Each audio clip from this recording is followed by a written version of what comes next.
Hi, We should hi, restart. hi, hi. Oh, ding! Ding. We're We're ready here. to roll. We're here, everyone. Happy 2021.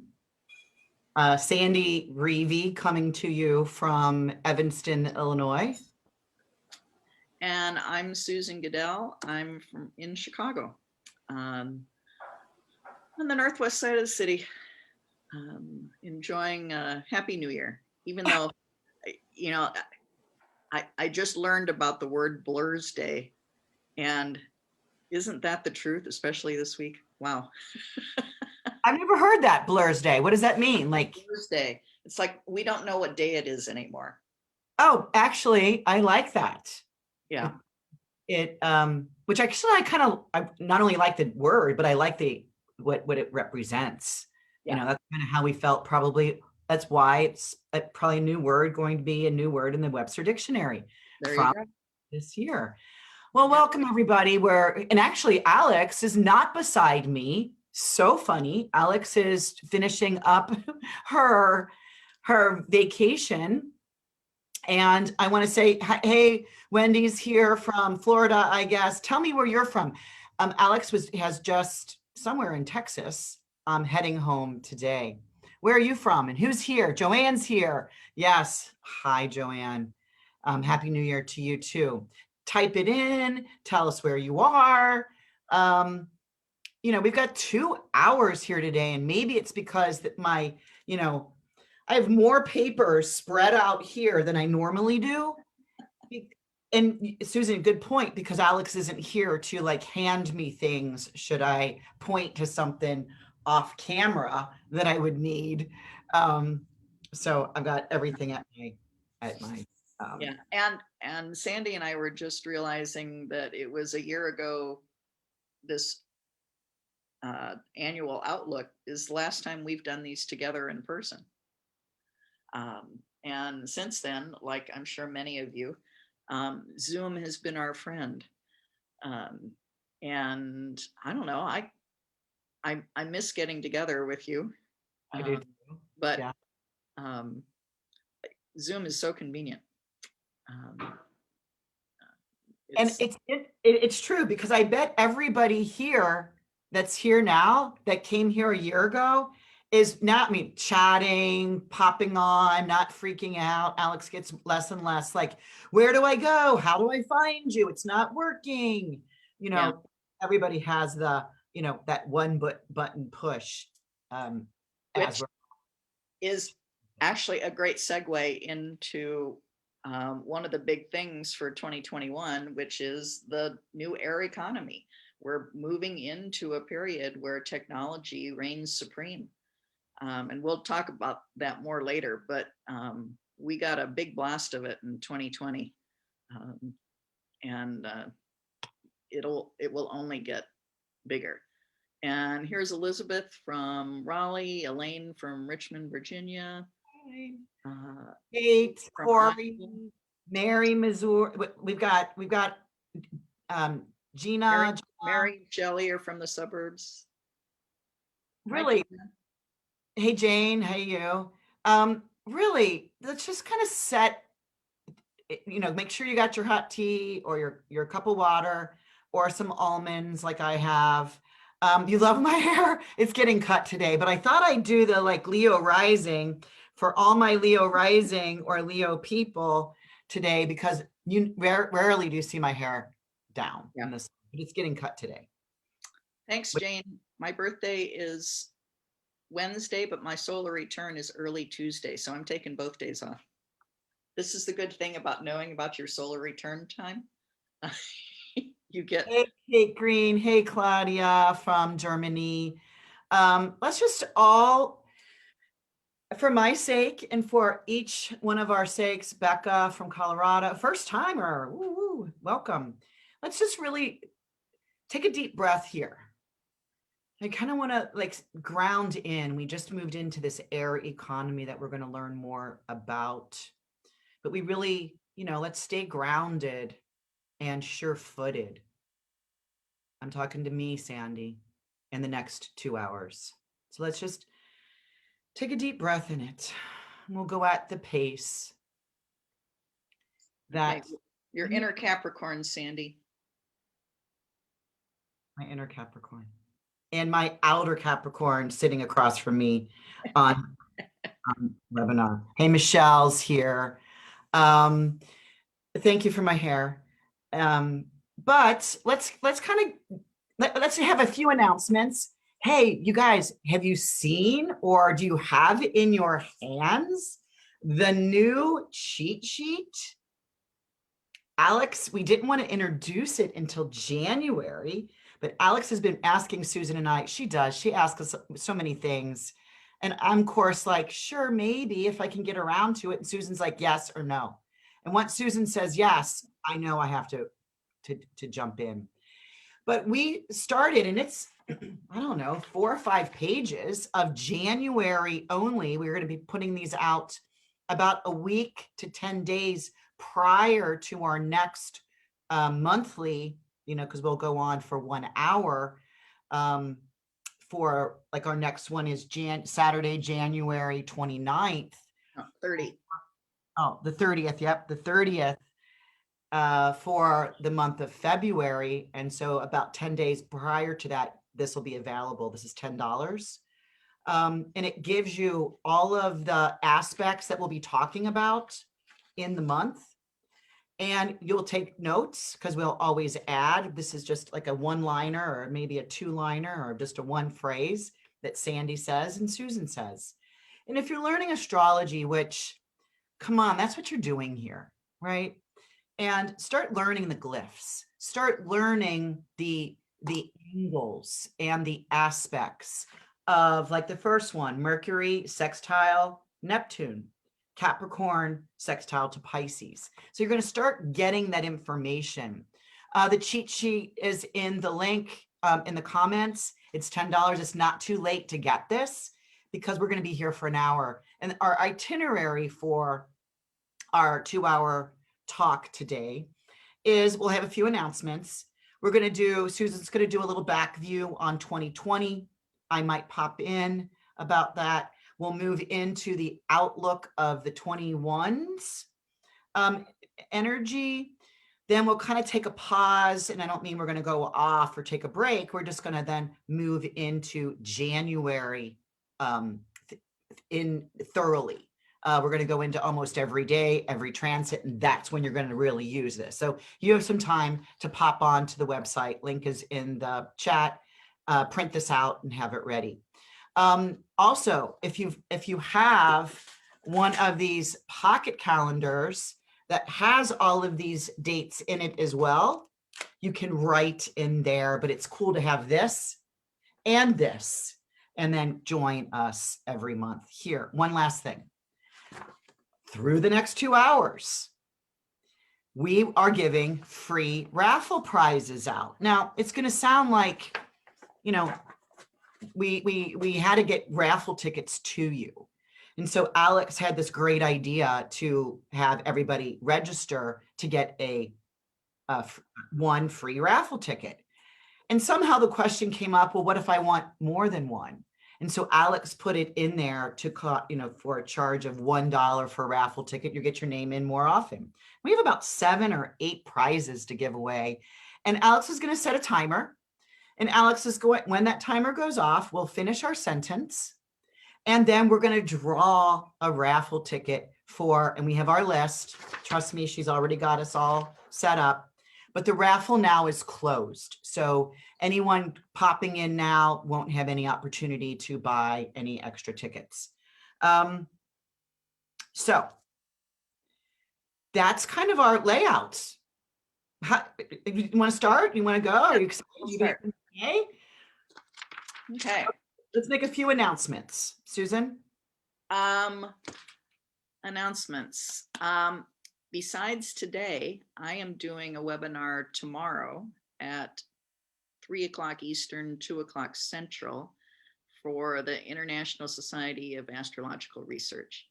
My topic is embracing the air economy, and we're going to do 90 minutes, kind of a deep dive, more so on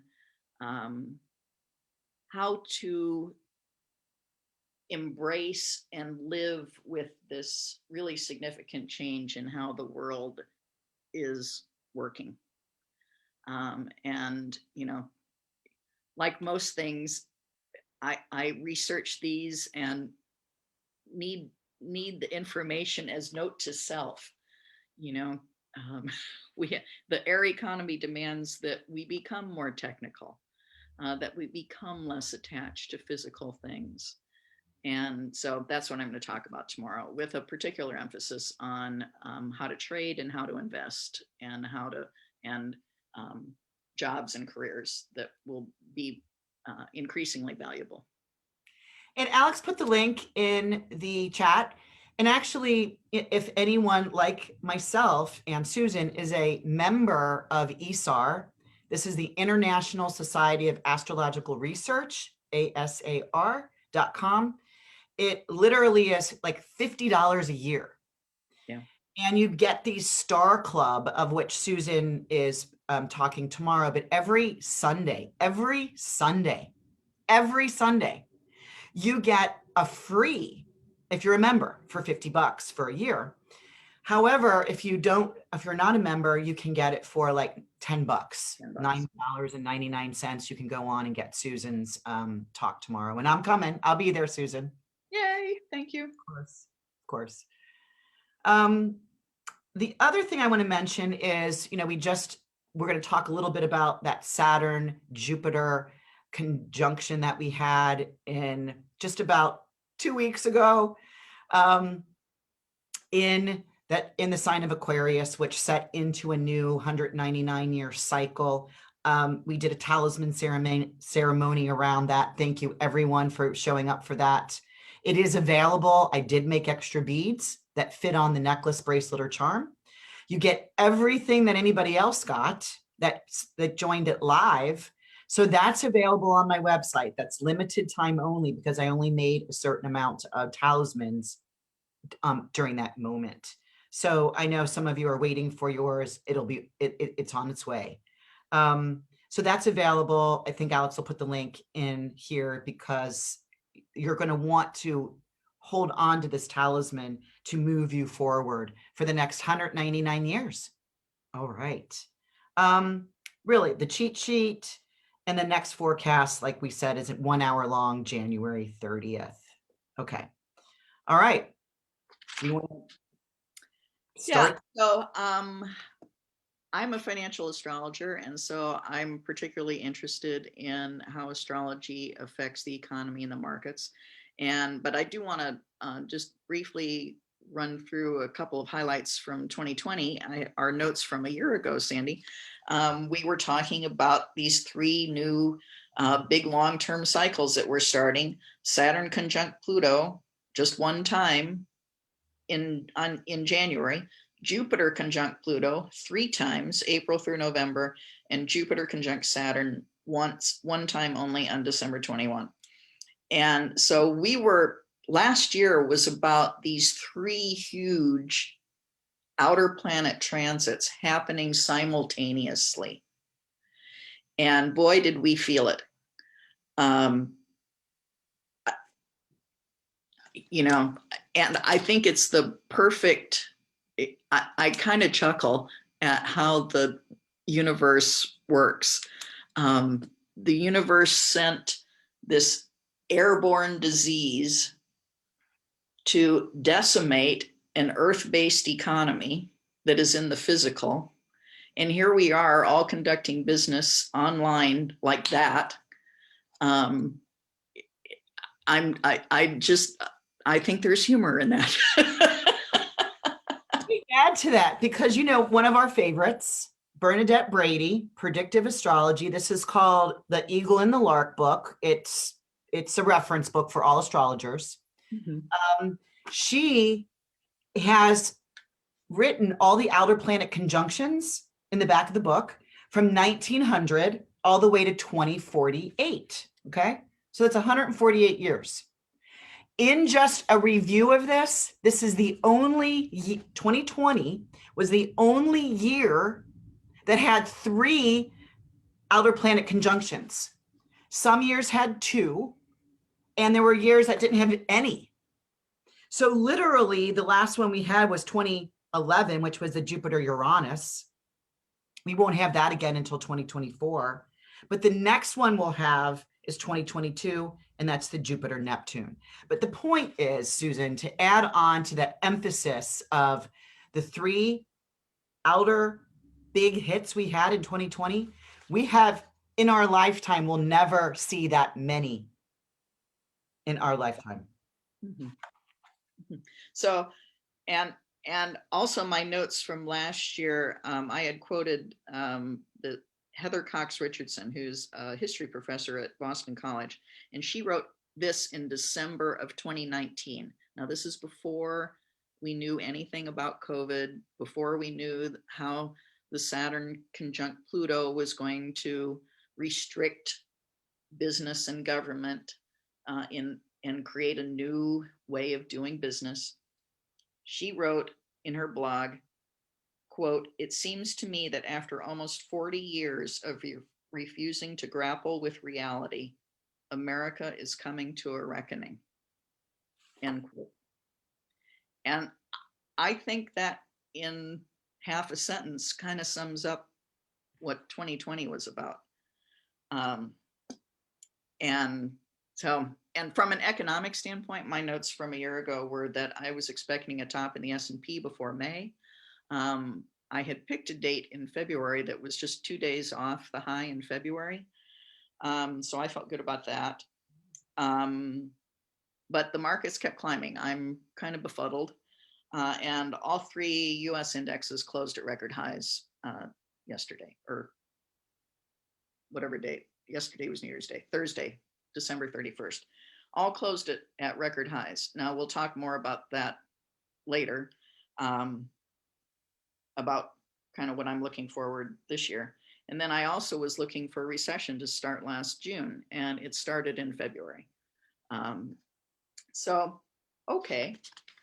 But now we move on to 2021 highlights. And really, there's only one huge transit this year, and it is Saturn square Uranus.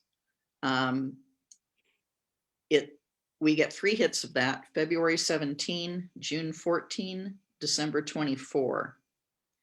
This is a 45-year cycle, and it's connected to an economic cycle. And I've researched it against how the Dow Jones Industrial Average performs against that cycle, and it's not pretty. The waning square of the 45-year cycle, which is what we're coming into this in 2021, is generally bearish for the stock market. In the 2 previous cycles, one that started in 1898, the second in 1942, in the current one in 1988,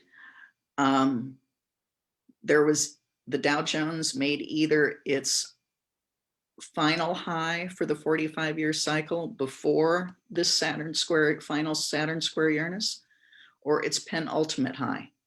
It was a really significant top in the stock market before this transit started.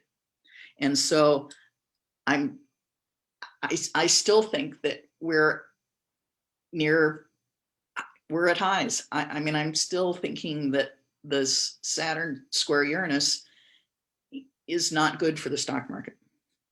Yeah, and in that first, I mean, we can be feeling it already, because if that Saturn is applying to as soon as it moved into Aquarius.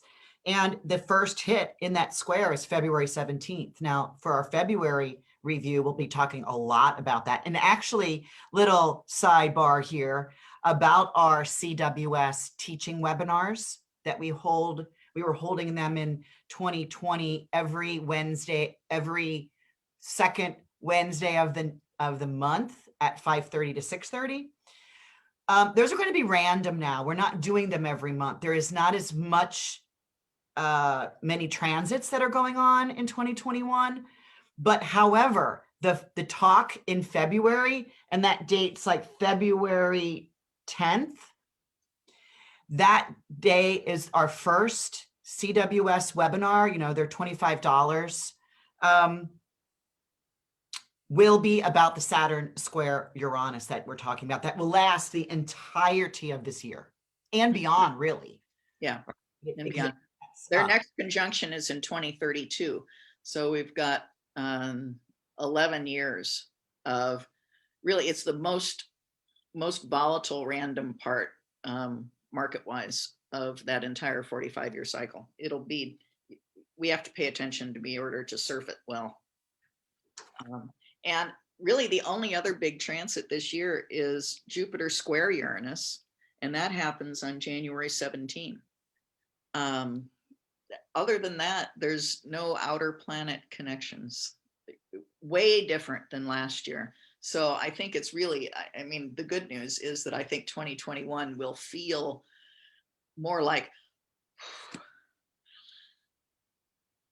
but yeah, I agree. But it's also still repairing what was destroyed in our personal lives, in our community, in our city, in our state, in our nation, and the world. But we already know that it's never going back to 2019.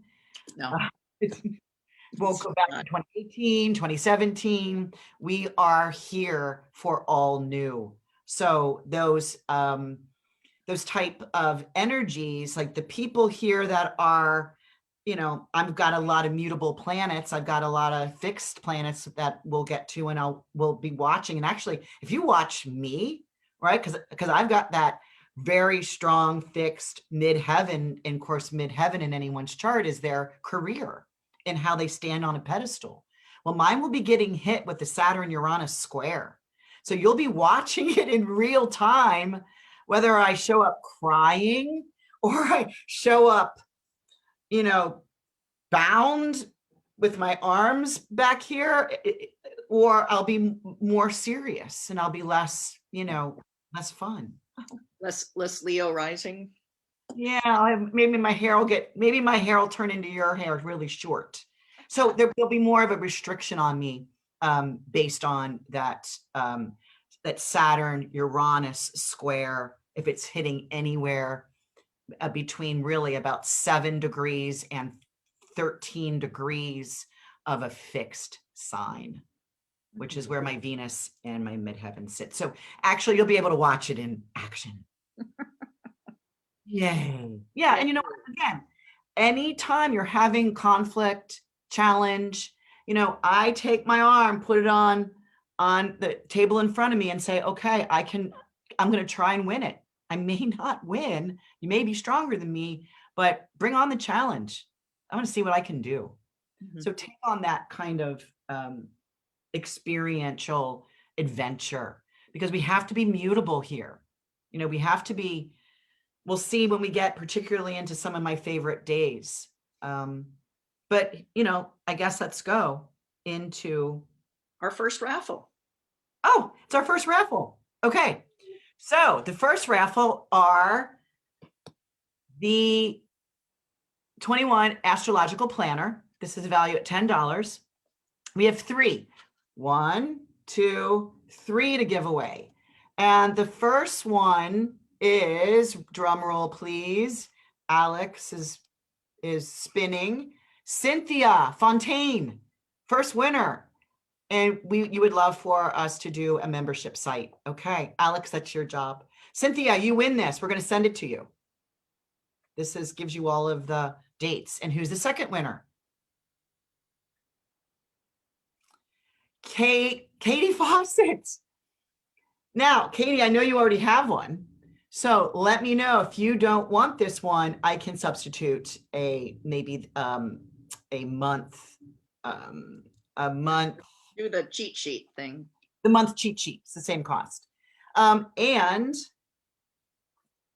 which is for next month, or one of the months that you choose to use it. And the third winner,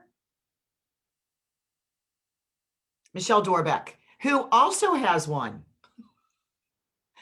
Michelle, can we also offer you one of the next month's free cheat sheet?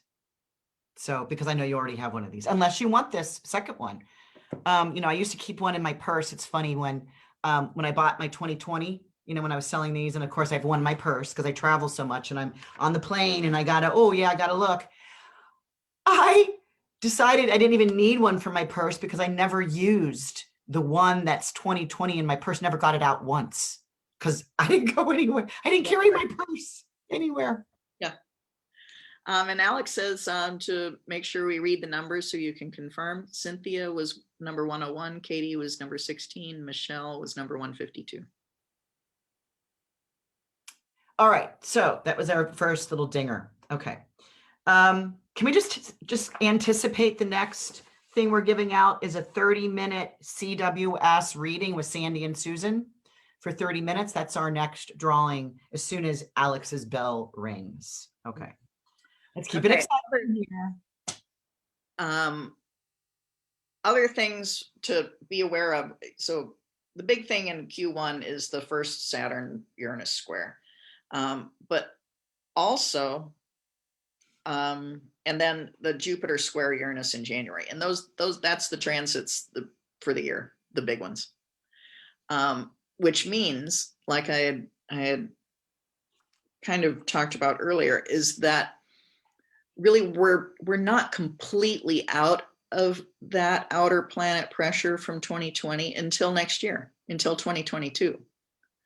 And for example, and Jupiter conjunct Neptune in the spring, Jupiter sextile Uranus in February, those bring a little bit of relief from an economic point of view. But then next year is the US Pluto return, which I don't know. We'll talk about that as we get later into the year and into 2022. But so even though there's a bit of a breather in 2021 versus 20, the outer planets are still not letting up yet. What because these outer planets are hitting the United States chart. And that's why the United States particularly is involved in the change that on a big structure level. Well, one of my things for Q1 is that Mercury, Mercury retrogrades like regular. Mercury isn't affected, except that Mercury starts its movement in retrograde in air signs. I found that really interesting because not only are we moving into that Aquarian energy of that Jupiter Saturn that we've been talking about, but then Mercury retrogrades in air signs. So the first one is the end of January when it moves in Aquarius, and then it'll move into get retrograde into Gemini, and then it'll retrograde into Libra, and it stays in this kind of air trigon till December of 2022, when it moves, dips into Earth, into a Capricorn area. So really kind of this mercurial, the Mercury, the messenger, right? The communicator, the voice, the thinking, anything mental, anything that we learn, write, say, is more air quality. So, which wants to be social, right? Wants to be social, but through air frequencies, which, is right now Zoom. I find it really interesting too that, Mercury retrogrades for about 18 to 20 months in each of the elements, right? So it won't be back to air until for another 6 years. So, because it'll go from, into Earth for 18 to 20 months, and then it'll move through the remaining fire and water until it can get to air again. So I just find that really interesting to pay attention to. We're getting more air over this next 2 years. Mm-hmm. And also in Q1, there's the start of this year's no retrograde period. That starts on February 21 and runs through May 22. So we've got end of February to end of March, end of April, end of May. 3 months where no planet is retrograde. And Well, except for what? Mercury. well, Mercury, this is from the end after it, after Mercury. After February? Yeah. Sorry, I'm looking Yeah. at my. And so when you're looking to do things, it's always nice when there are no planets retrograde in any kind of election chart. And so if you have big plans for this year that you want to kick something off the ground, um, you know, February 21 through May 22, when all the planets are direct, would be a good time to pick a date. And if you need help in picking one that's good for your chart and good for what you want to work on, that's where Sandy and I can help. In our monthly chatting with the stars every second Wednesday, 7:30 to 9:30. We've got slots open. And I like that. The no retrograde planets, and there's usually a period like last year, like or this, yeah, last year. Oh, that was able to say last year and not be wrong. Have you written a check yet uh, with the right date on it yet? I haven't had to do that yet. Well, and that's even changing, right? How many people are really writing checks? I know. You get to actually save money. I think I saved $10 the other day. Just ask for paperless. It used to be, do you want this or do you want it in from earth material mailing, or do you want it online? And now they're giving you money back. So there's more of that. But the fact that my birthday's in March, and I will have no retrogrades in my solar return chart. So anybody that has their birthday from, in March will have no retrograde planets. So kind of piggybacking, Susan, is like this full force energy moving forward. Now, depending where that Saturn Uranus square is, you may feel like you can move forward, but you got to push rocks up a hill. Right? That's where I might feel like I'll have to do, and that's fine. I'll gain strength. All right. So yeah, and birthday solar returns too, Sandy, really for that entire period, February 21 to May 22. We'll have all direct planets in a solar return chart. Yeah. So that's kind of all I had for Q1. Do we want to do favorite days? Yes, favorite days. Well, should we save January for when we get to January? February 11th was my favorite day.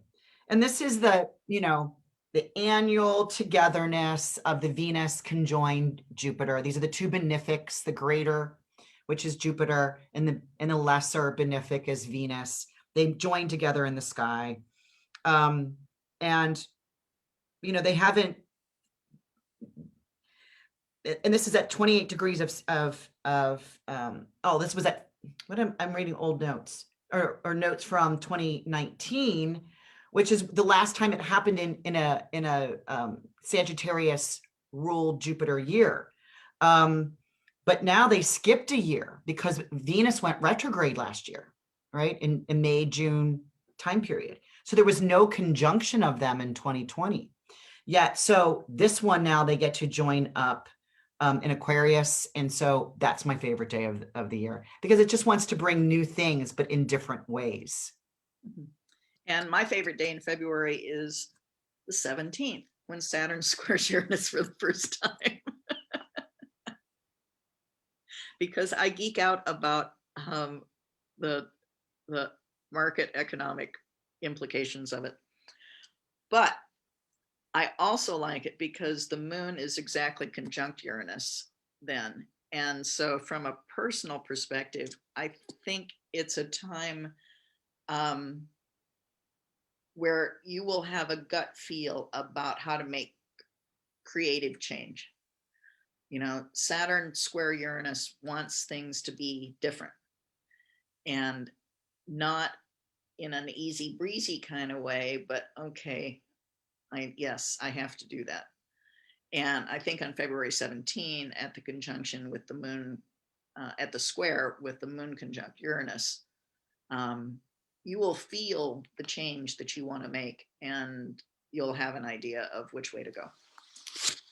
Actually, Susan, that's my astrologically interesting day, and my conflict day of February is your favorite day. And just because of that, it's like, you'll ask the question, are you truly suited for what you are currently doing?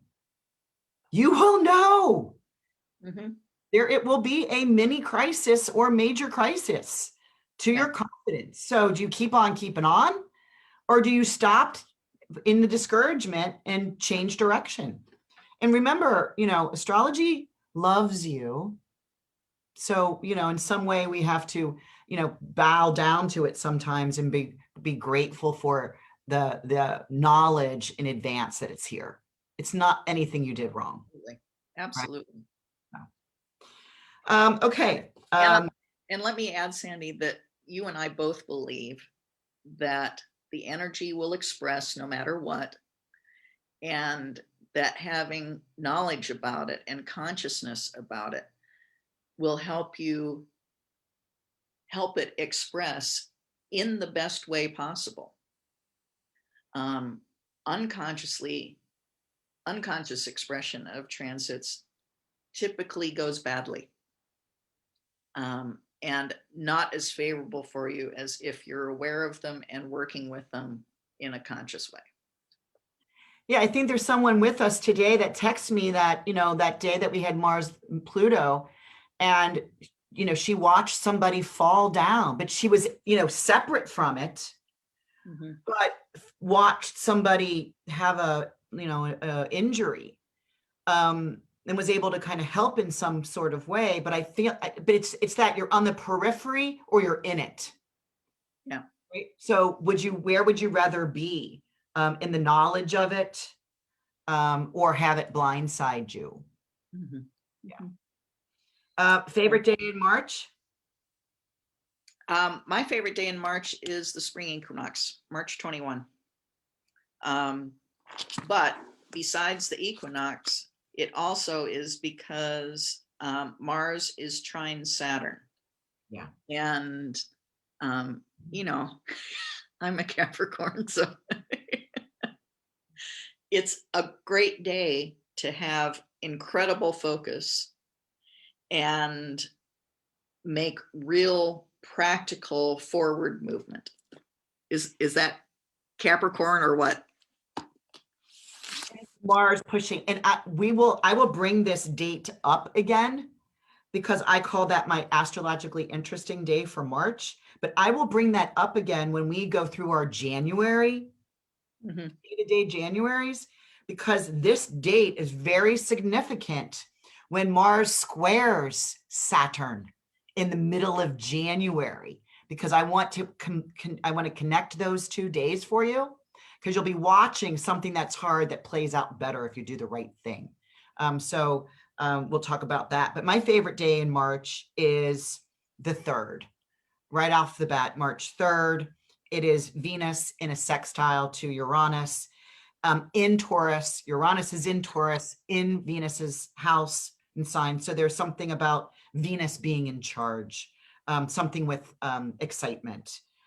We also have Mars leaving its detriment in Taurus that day and moving into the next sign, which is Gemini.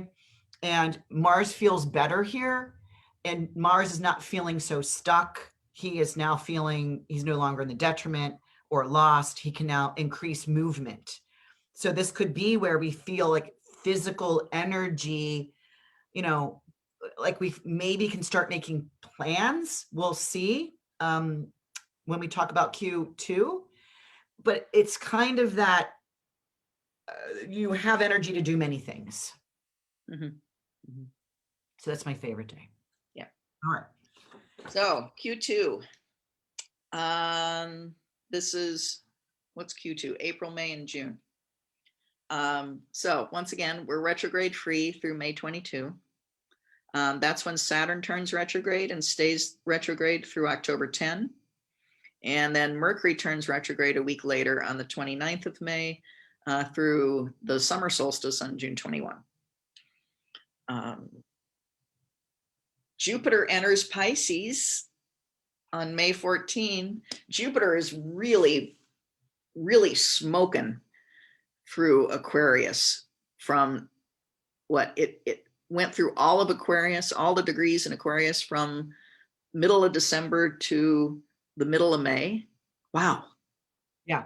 I mean, it'll dip back in, but Yeah. that's my favorite day. But I also want to talk that we're getting into May, June, we're getting into the eclipse season. Mhm. So, we go into eclipse seasons every 6 months. So this is, May, June. Last year it was June, July.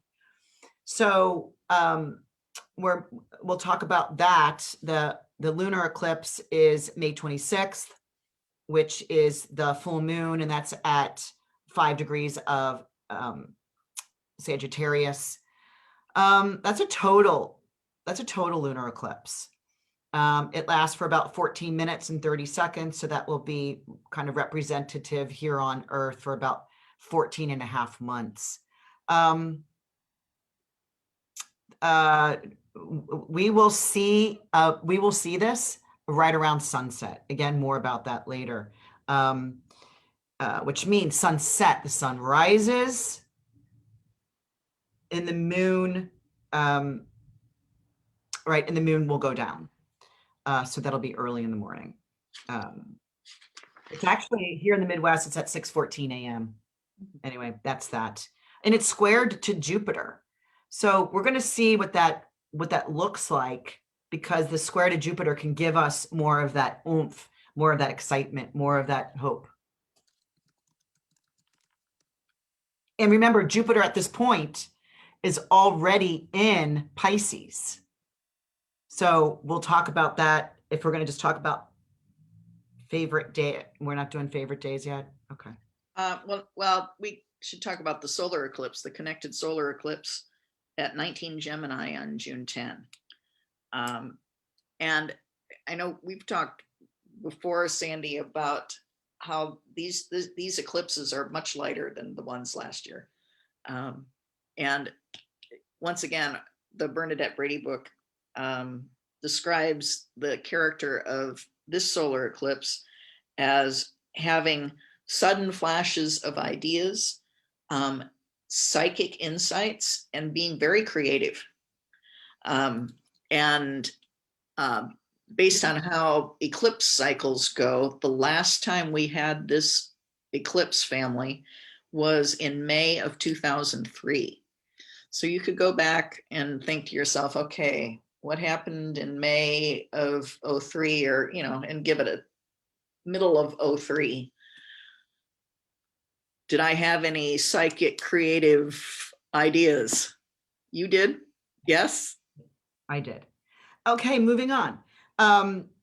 Because that solar eclipse is within 1 degree of the retrograde Mercury in Gemini. So it's almost the psychic, what I wrote here is like this, something's hidden from view, because Mercury is, combust the sun, kind of coming out of its kazemi. So it's like, boom, these creative ideas that you got to write down. You got to either speak into your, voice memo, something, say it out loud to somebody, say it in ceremony, hold yourself accountable for what it is you're hearing, because you may not see it. So you'll have to just believe it. Mm-hmm. Right? Yeah. Yeah. Otherwise, then, things are just moving along like regular. Yeah. In Q2 is the second Saturn's square Uranus, when Saturn is retrograde, and that is on June 14, Flag Day. Yeah. And really for this is like, are you aware of the corrections that you're making? And are you making these corrections appropriately for what you need to change? Yeah. Now remember, you've got a whole year to work on it. So really, it's really an important moment to, kind of do it right. Take no shortcuts. Yeah. And like all retrogrades or transits that have a retrograde and have 3 passes, sometimes 5, the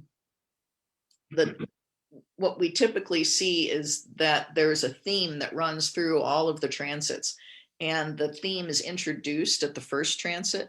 You review it at the second, and it resolves at the third and final. And so for the Saturn Uranus square, the second one in June, this is when you go back in June, you look back and say, okay, well, what was going on in mid-February? And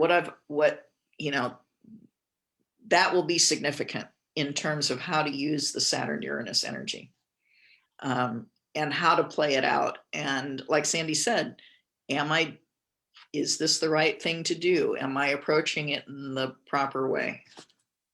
I'm going to add too, because this gives me goosebumps to say, the first time they meet, February 17th, they're both direct.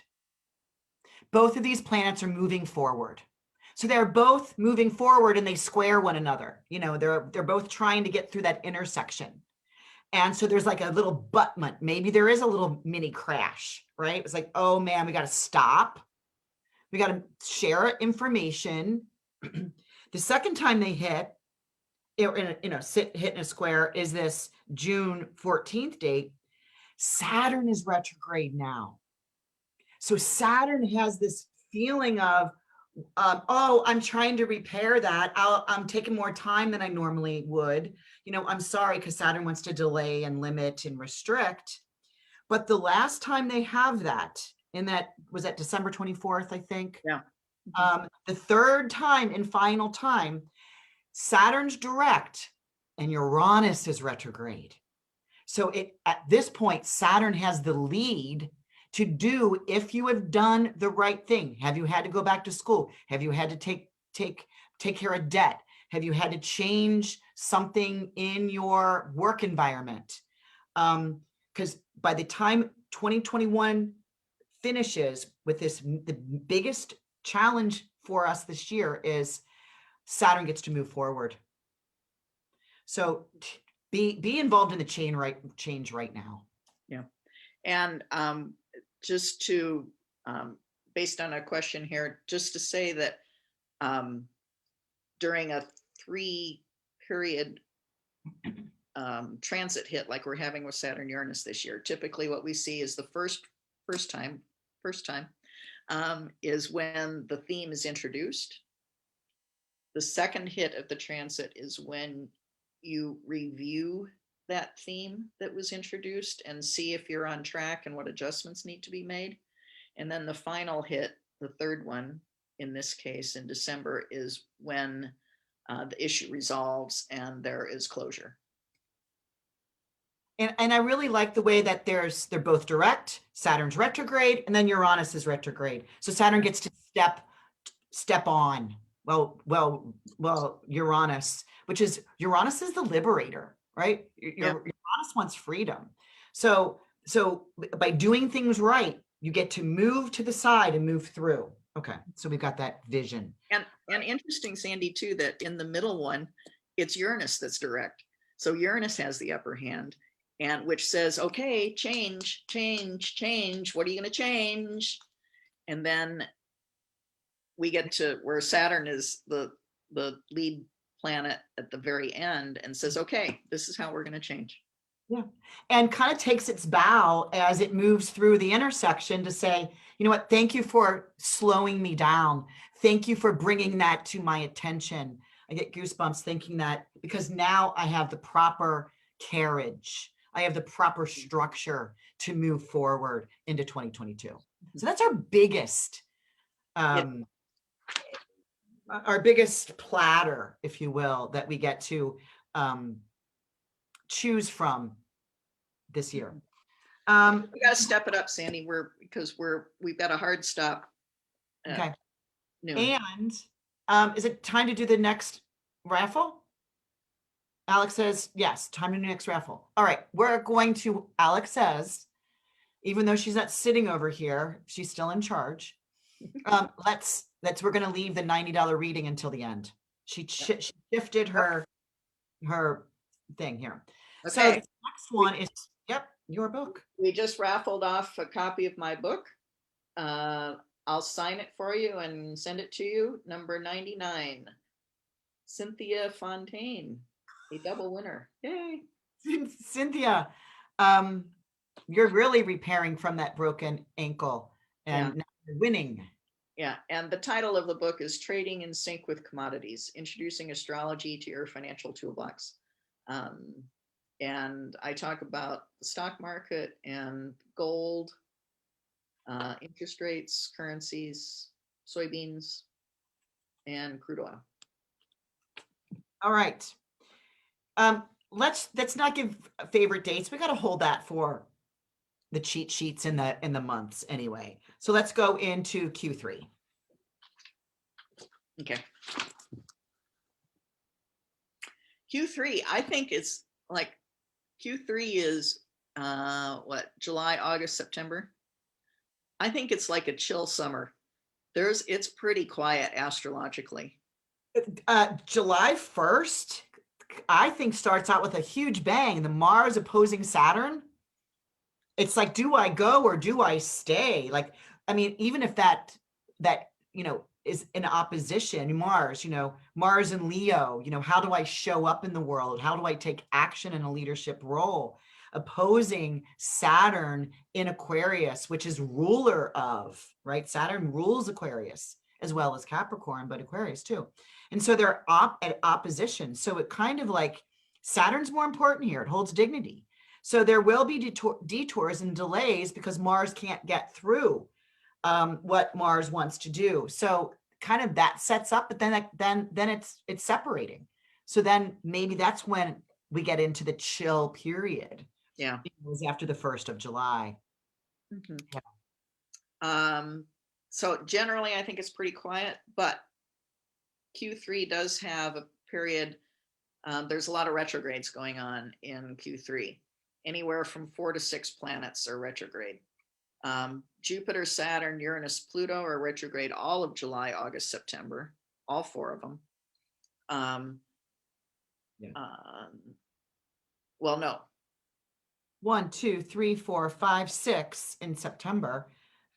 6 in September with Mercury. I have my notes wrong. So, because I said Uranus makes it 5 starting in August. So maybe, I don't know. I'll have to get my ephemeris out. No, but there is, in July, it's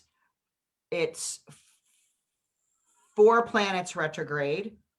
In August, there are 5 planets retrograde. And in September, there are 6. So yeah, there's a lot of kind of, when you say chill, it's kind of like a backwards, not moving forward kind of action. Now, chill could be the word, but it could also be that we can't move forward. Mm-hmm. So hopefully, that doesn't cause a restriction or frustration of any way. Yeah. I like to talk about retrograde planets as being on vacation from their normal duties. They're like, I like to do that. Yeah, I'll get to that. Mm-hmm. I do this. My people know this. Like, I'm taking a cigarette break. Leave me alone. My cigarette's this much more, and the cigarette is this long. Mm-hmm. Mm-hmm. So now the cool thing, I think for Q3 is that Venus is in its ruling sign of Libra from August 17 through September 10, which is, it's always nice when planets are in their ruling signs. And so mid-August to mid-September with Venus and Libra, really great for relationships. And I'm, stepping into your relationship Venus love territory here, Sandy. So take it. Oh no, because Venus does rule Libra. Libra is a humane sign. It's an air sign. And it's air. Think about the air. This Venus is reaching across in a trine 120 degrees to the Aquarian planets, and kind of, Jupiter's there, Saturn's there. At that point, I don't think there's any other planets there, but it's kind of like blending something about relationships. Is the relationships that are in your life at that time are good ones. Mm-hmm. are good ones. Maybe new ones come in, maybe ones that are here develop more in a commitment arena. Because if we look back, that relationships have changed, right? Yeah. So some have left, some have literally left the planet. Rest in peace. And we're developing new ways to communicate and new thoughts to have, new conversations to have. And it may be around groups and organizations, Aquarian things. So find your interests, find your hobbies, and do things online until we can get together. All right. This is when, and if you like astrology, Venus in Libra trine those Aquarius planets is in August. And right now we're scheduled to be together for an ESAR conference in August in Denver. It got postponed from last year. And hopefully we can be there in person in August of this year. So welcome, everybody. You can meet us there. Yeah. Wave your astrology flag and come to the astrology conference. And okay, so let's get to the final quarter. And this will be October, November, and December. And what do we got? It's the final Saturn-Uranus square on Christmas Eve. So it kind of wraps up the whole year of change that has needed to happen and how it's going to happen. So that's good. In general, I think once again, if the third quarter is about chill, then as planets move direct in October, then it's, it'll be easier to move forward again in October. I mean, can I just add here, in October, we get 4 stations. So 4 of the planets that were retrograde for that Q3, 4 of them shift and move forward. So we'll feel that. Yeah.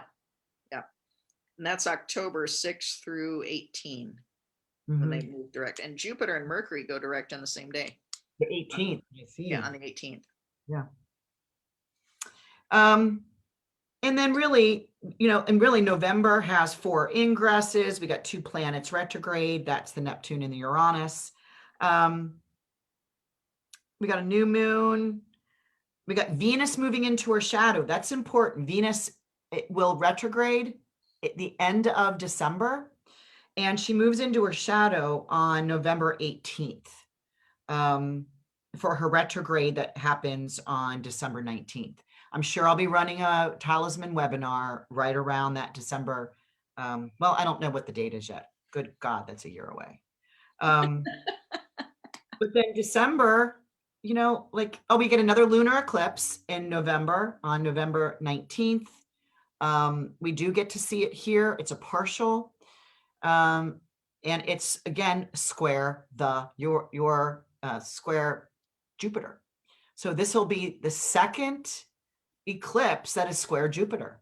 So Jupiter, remember, is the greater benefic, wants to give us hope and optimism, and maybe calm things down a bit, which is probably why Bernadette Brady in that the eagle and the lark that I showed you earlier talks about the 2021 eclipses are so much nicer than the past ones we've had for the last 18 months.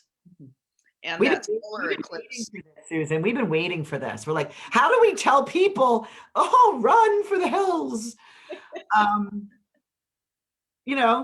When we can't even leave our house, how do we say? But no, this is more, the eclipses are in better position. I like them better for 2021. Yeah. And the solar eclipse is December 4 at 12 Sagittarius. And once again, the delineation from Bernadette Brady's book describes this as joyful, happy, good news, a peak experience. So both eclipses have this pleasantness about them. Yeah. Thank God. And that new moon is conjunct, here we go again, conjunct Mercury in Sagittarius, which, Mercury is in its detriment there. But it's sextile to Saturn. And the sextile says we can calm down a little bit. Things are being repaired. Yeah. So that's how we wrap up December. Boom, we're 1 minute. And is it time for a next raffle? Yes, another raffle. Susan, oh, it's true. You're giving away something. Yes, I'm giving away a 3-month subscription to my newsletter, Red Letter Trading Days.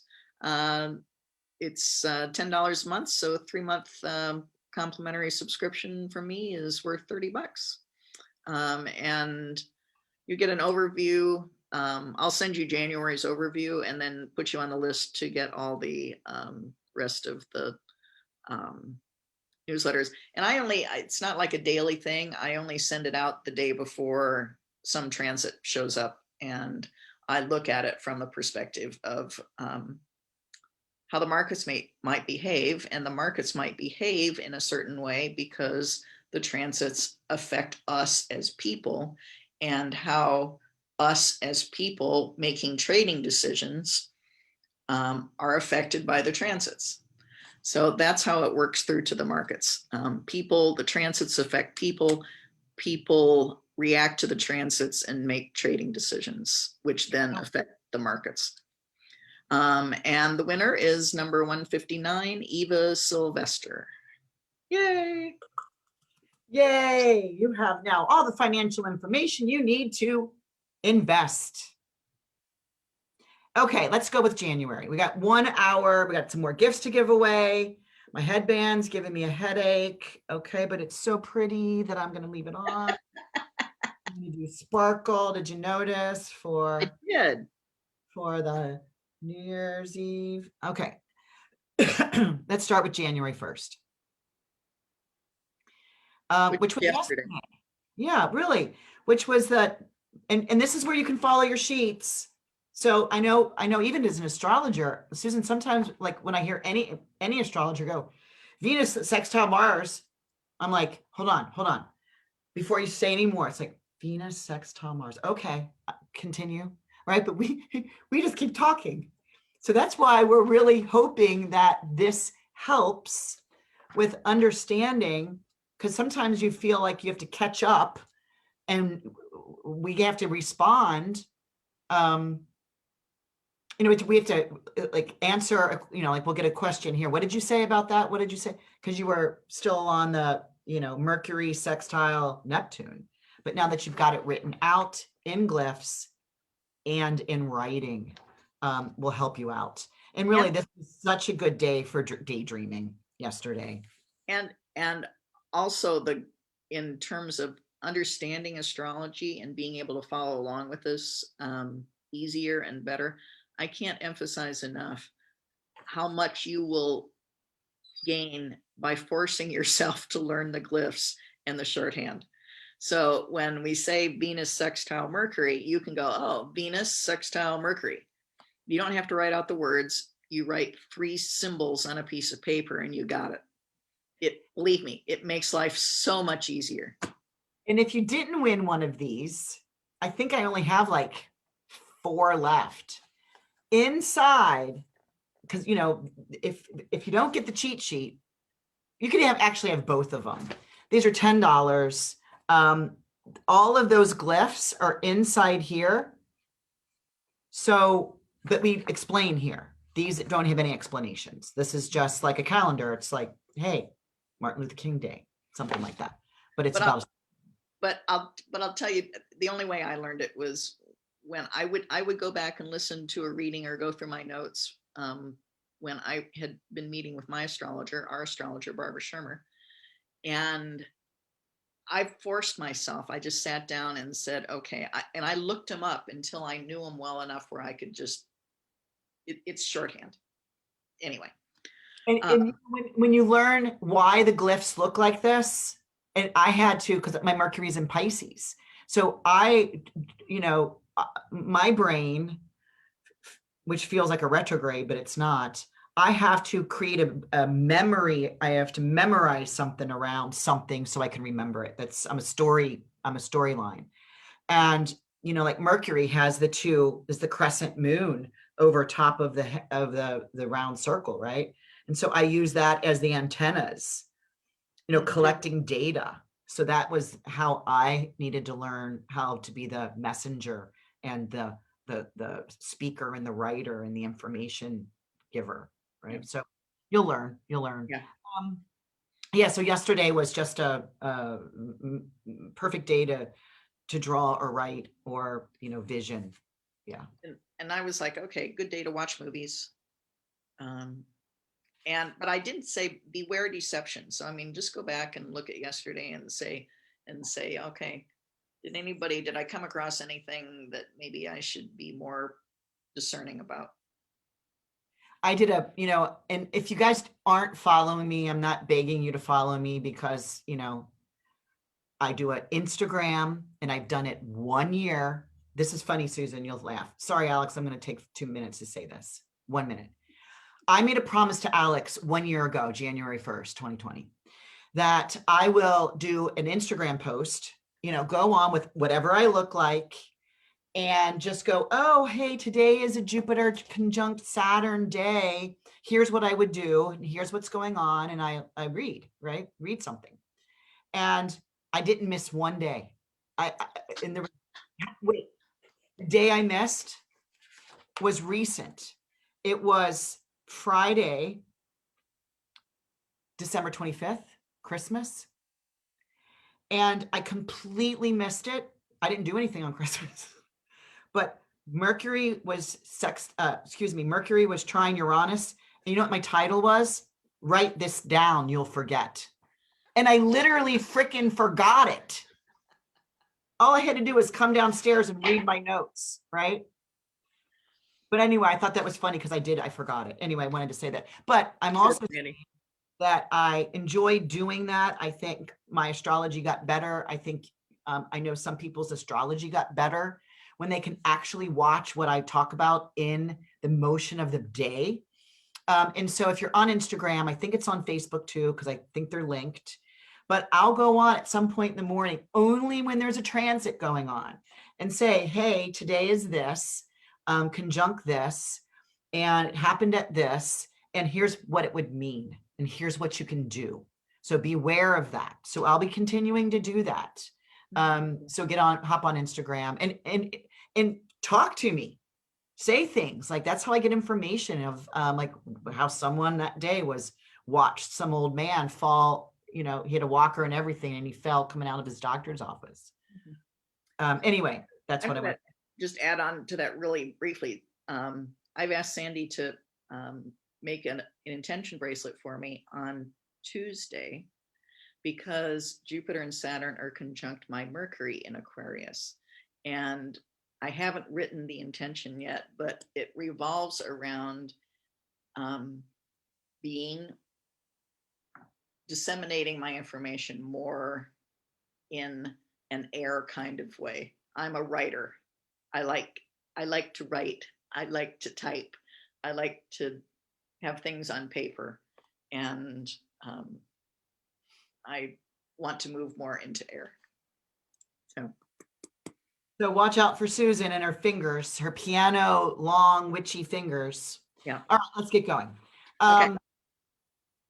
Monday, January 4th, 2 days from now. Mercury is conjunct Pluto in Capricorn. And for me, that is Mercury news, Pluto hidden things. When they're conjunct, secrets are revealed. Yeah, and I want you to find an outlet on this day. There's some subject that you can indulge your mind in because it's good for detailed subjects. It's like getting to the bottom of something, right? Yeah. Again, here, if you don't have this, what we wrote here, I'll just say this one time. I said a think tank day, good for mental research with a probing mind. And Susan said secrets revealed. Now, what we're going to talk about we're going to talk about that, but we're going to add things on. So I want you to, write over here. So it's not like you just get this and don't show up for all the extra goodies for the dessert. This is the appetizer. So, but I wanted to, for those that didn't have the cheat sheet, we just give a brief and then we talk more about it here. Okay. Wednesday, the 6th, Mars, this is huge, folks. This is one of the big things that's happening, boom, in less than a week. Mars moves into the next sign of Taurus. Now, if you've been doing readings with us or me, Mars has been in Aries for 6 months because it's where Mars went retrograde. So the frustration of Mars being in its own sign, its rulership where it likes to be, and being retrograde, not being on vacation. So this period now, it moves into a time to slow down. And so you ask yourself, what have you been fighting for, or what have you been fighting against these last 6 months? Because check in with yourself to see if that is still important. Has it shifted, or have you gained it? And it's almost like taking a bullseye, like pulling back a bullseye to your feelings, because the moon here on this date is in Scorpio, and it's in a mutual reception and is also opposing Mars.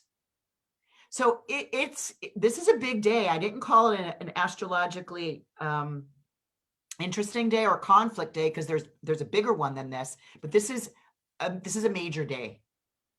And it's my birthday. And it's our happy birthday. So, and Mars moving from Aries, where it's go, go, go, go, go, into Taurus is like hitting a wall. So, but it's an earth sign, so Mars can move forward. So I called it, with Mars moving into Taurus, a time when you can begin to make sure-footed progress. It's not fast and quick, but it will, more turtle, slow and steady wins the race kind of energy. Yeah, because Mars in Taurus is in its detriment. Mm-hmm. Mars goes from happy Aries ruler into Taurus opposite Scorpio, right? He rules Scorpio as well. So that's why it's opposite Scorpio into Taurus, and is like sluggish. But it's saying, hey, slow down, man. Yeah. You're not going to get far. You're going to trip up. So just take your time.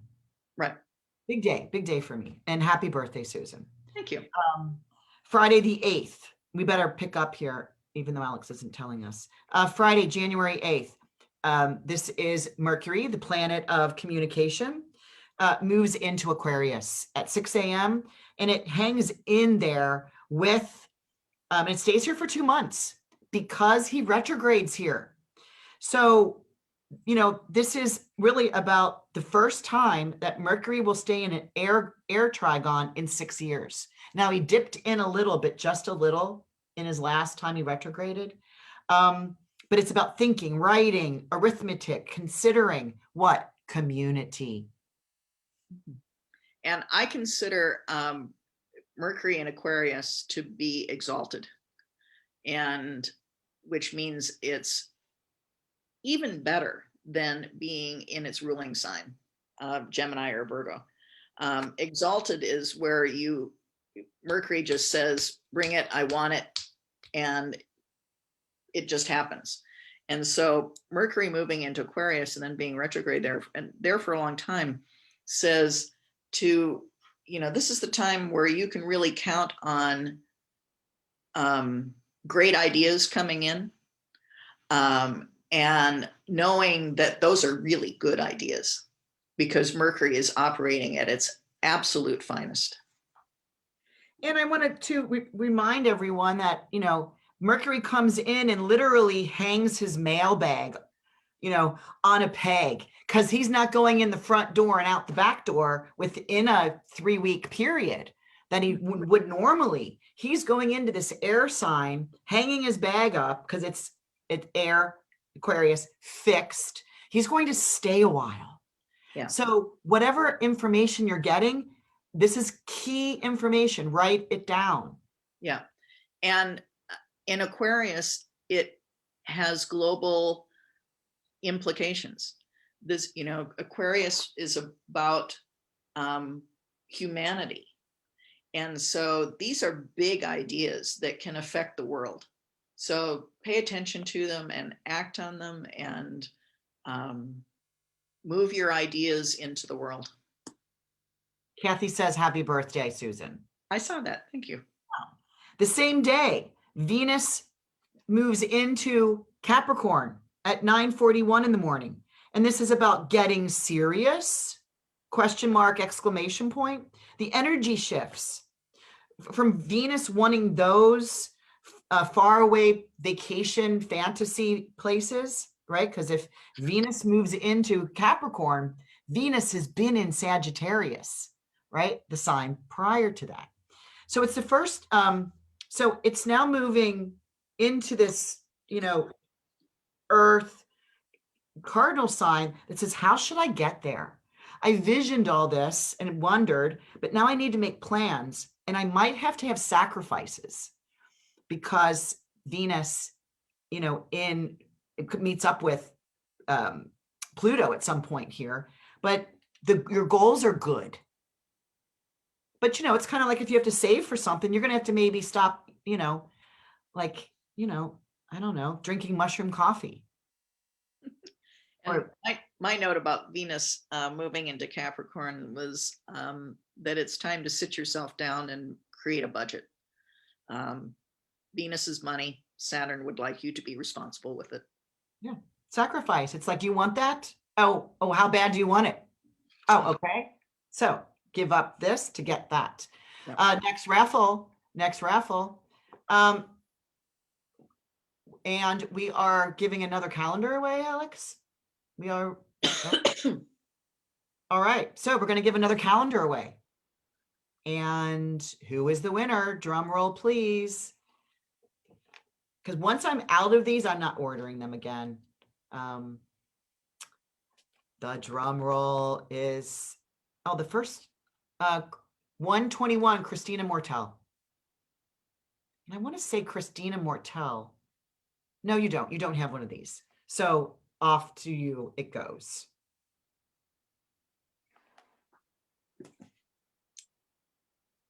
All right. Let's stay on this. So we're still on Friday the 8th. And, it's a big day. My eye is on this day. This is a Mercury square Mars. And this is really interesting to me because Mercury is the first planet that is brave enough to take the first hit of Mars. Because remember, Mars is in this Taurus placement. So now all of the planets, as Mars moves, Mars is going to square all fixed signs, of which Aquarius is one. So remember all those Aquarian planets? Mars is coming in to square them all.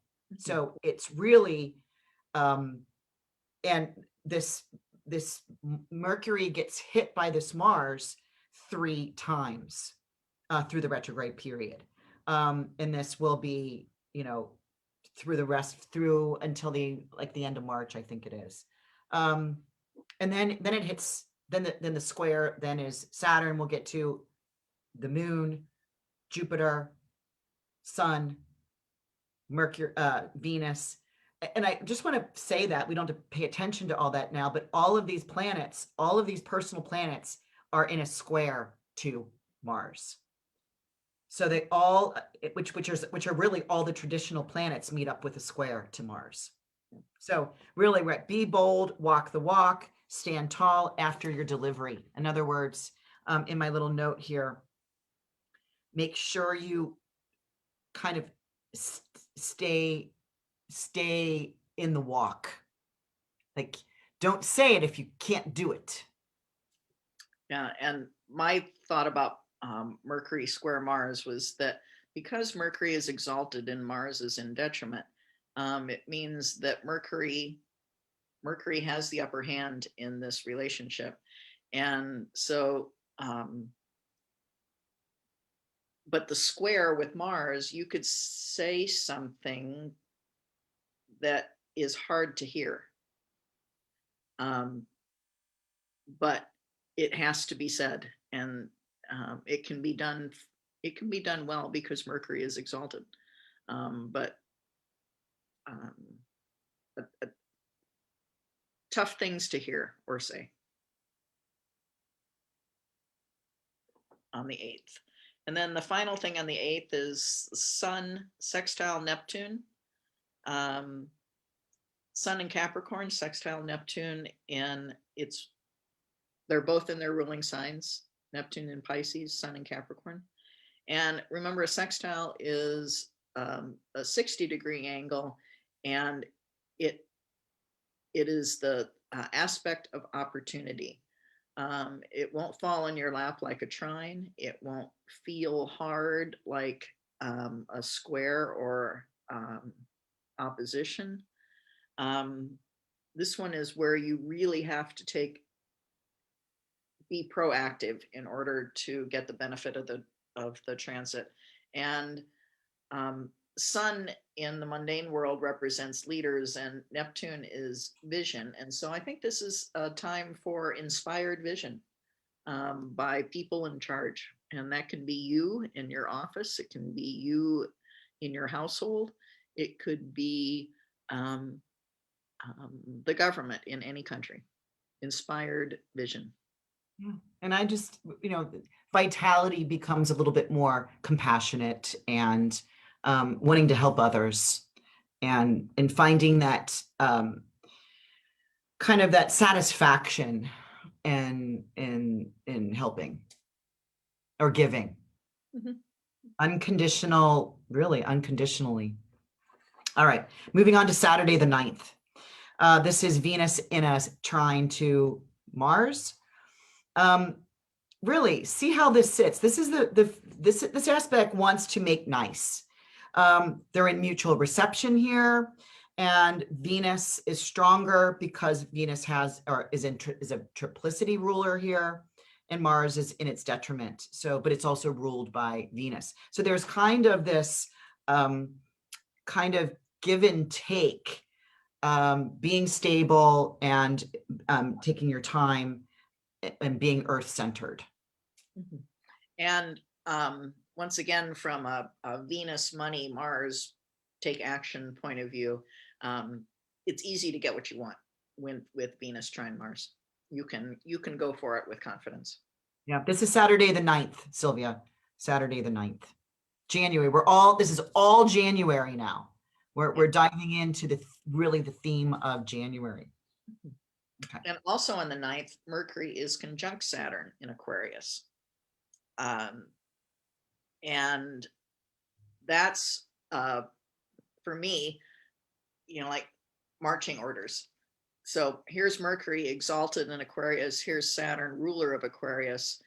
They're working together really well, and they're like, okay, we're going to do this, we're going to do that. Boom, boom, boom, boom. Issuing orders, taking orders, making all sorts of plans and to-do lists. Yeah.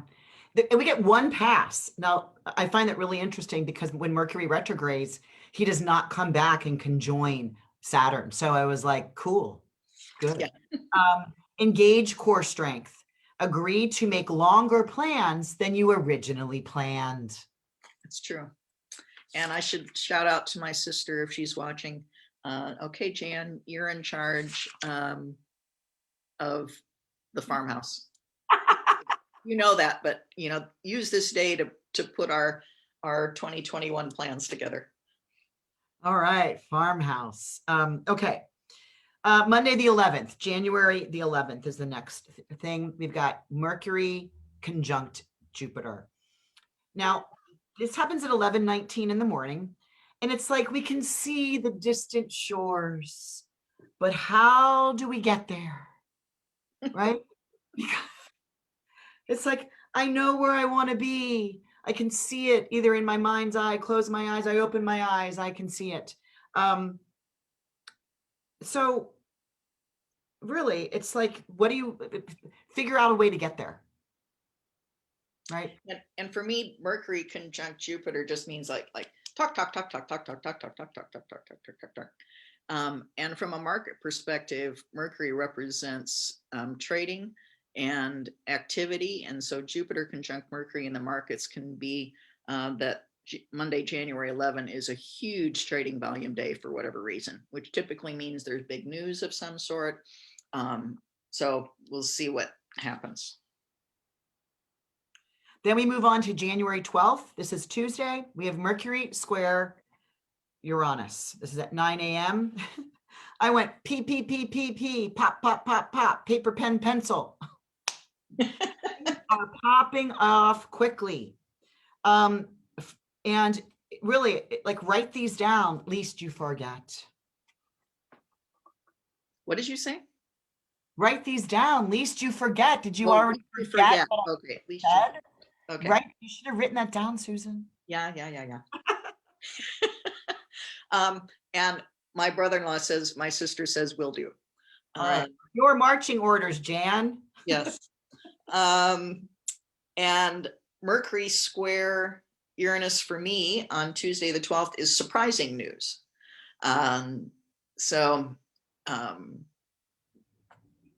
Surprising news. Then we move on to the new moon. That's at 11 p.m. because that's right, depends on where you are. You know, we're here in Chicago. New moon at 23 degrees of Capricorn. Rebuild what was destroyed. So, you know, use what resources that you can from the rubble. This is kind of where I think, you know, new moon is rebuilding. It's in Capricorn. It says things that is resourceful.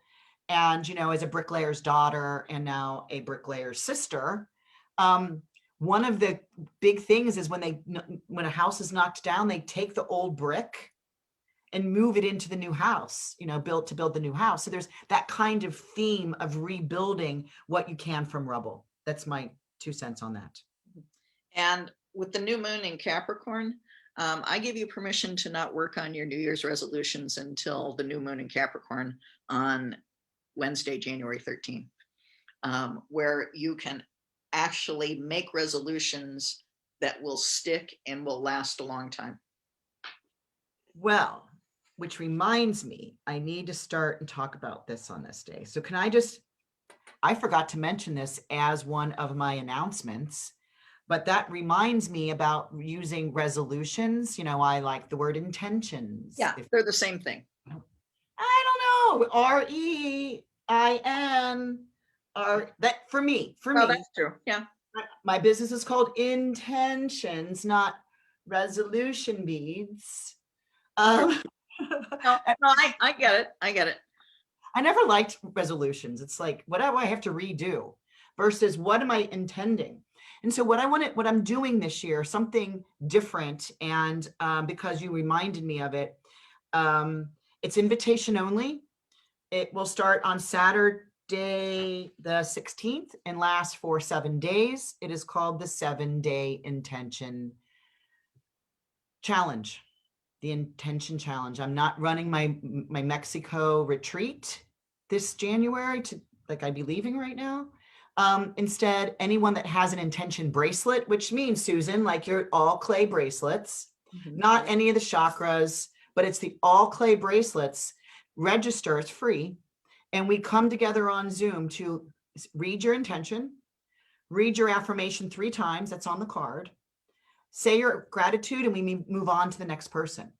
So if I get a large group, this may go on, but we're all here in ceremony to intend to reinvigorate our intention. That's what I want to do for the challenge of 2021. Cool. Thank you for reminding me. I forgot to write that down. Also on Wednesday, the 13th, Venus in Capricorn trine Uranus in Taurus. Once again, Uranus is surprise. Venus is money. Surprise money. It could be good. It could be bad. Big change, big potential change in money coming in, going out.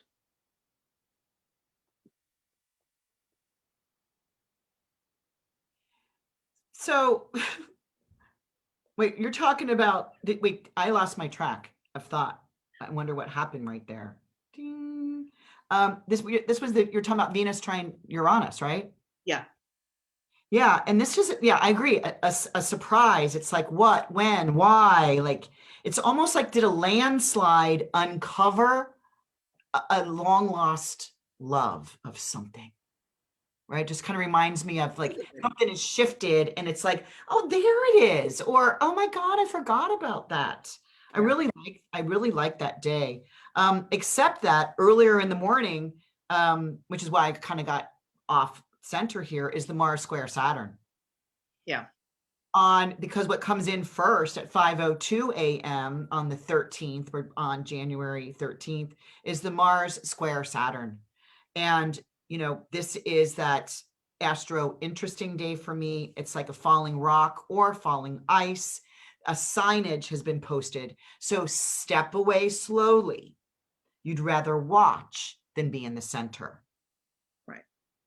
And for me, that is just a frustrating, like you say, a T intersection. Go, stop, go, stop. What's going to happen? Yeah. And I like this. I just got this vision of, don't get caught in the in between. And I don't know if you ever do this, but I just, I haven't been driving much this year and I've had to drive a little bit because Alex is gone. And I was walking in between two parked cars and I got really freaked out of getting caught in the in between, because these cars are parked. They're not going anywhere, but the cars that are driving on the road can pin me. And it kind of reminded me of don't get caught in the in between. Make sure you are free to kind of get away. That's kind of where I mean, it's like step slowly away from what you could get caught between. So And Thursday, January 14th, this is my favorite day of January. It's because Uranus, two things. One, Uranus goes direct at 2:36 in the morning. So the fun, Uranus can be fun, explosive, change, the ability to change and stuff will be able to move forward now. Quickly, easily, whatever. On the same day, the sun is conjunct Pluto in Capricorn, which for me is, this is where you can step into your power, particularly if you have a sun in Capricorn, like I do. But for everyone, the sun is your identity, you're who you are. Conjunct Pluto, they work together really, really well. Pluto is about power. Pluto is incredible energy. And with the spark from Uranus, you can make a difference by using those two energies together. So it's my favorite day in January, the 14th. nicely put. I'm going to go back to that, that 2:36 a.m. where this Uranus stations direct, like you mentioned, at 6 degrees of Taurus. Now, I really wrote here that it has been stationed at 6 degrees for 7 weeks, meaning it was retrograde, slow down, stop, stop, stop, turn, turn, turn, move. So 7 weeks at this, from December 19th to this, how come it says February 7th until, because until this, because this is the day it moves forward. Right. So it's still here for another 2-3 weeks before it moves on. And so it's like, it's kind of feels like this is a time when you're due back to do something. You feel like you should like be on the move to do something. It's like, it's time to get up and get on and get out. But it's different now because you may not be used to this energy yet. But I'm going to give you till May 1st with this energy, because that's when Uranus moves into a new degree that it hasn't been in, unless you're 84 years old and more older than that. It moves into a new degree territory of 10 degrees, 41 minutes of Taurus. And so whoever has from 10 degrees to 15 degrees of Taurus, any planets or sensitive parts or any angles like there. In fact, raise your hand if you do. No, Susan, you don't? No, 10, I don't have anything in Taurus. 10 to fit, no sensitive points, no nodes, no angles. Well, I do, and that's what I was talking about earlier in the call. Is anybody raising your hands out there? Is you've been spotted. You have been spotted. So excitement and change is on its way. So again, that's where Venus in Taurus at 12 degrees sitting on my midheaven, everybody's going to watch that for me. So I hope I'm pretty, because Venus in Taurus is all about beauty. Yeah. So yeah. All right. And that's also the day that I think I'm going to introduce my Mercury in Taurus webinar. It's another talisman making webinar. I'm going to announce it that. But again, that Sun conjunct Pluto that happens at 8:19 a.m. is, clean your battery heads. It's a great day for clear raw power. Yeah. So remove the rust, remove the contaminants, and clean those battery heads, get them charged up. I can see why it's your favorite day. Sunday, January 17 is the next transit, which is a big one. Jupiter square Uranus. We talked about that way early as really the only other huge transit of the year, besides the Saturn square Uranus. Here it comes, Jupiter square Uranus. Jupiter in Aquarius square Uranus, now direct in Taurus. And for me, this is once again Jupiter big, Uranus surprises, shocks. So potential for big shocks to, in particular, stability. And if you want to go even further, it could be a big shock to financial stability. And I will note that happens after, this is over a holiday trading weekend. The markets are closed on Monday, January 18. So I'll be really interested to see if something weird happens over the weekend that brings some financial shock. And the market has a day to absorb it before it acts on it on Tuesday. So Sunday, I want to pause back to Saturday the 16th that we have in the notes here, is that Mercury moves into a shadow. Oh, okay. Sorry. Moves into a shadow from 11 degrees of Aquarius to 26 Aquarius. That's all I want to say. We'll talk more about that later. But Sunday the 17th is my favorite day. Is it?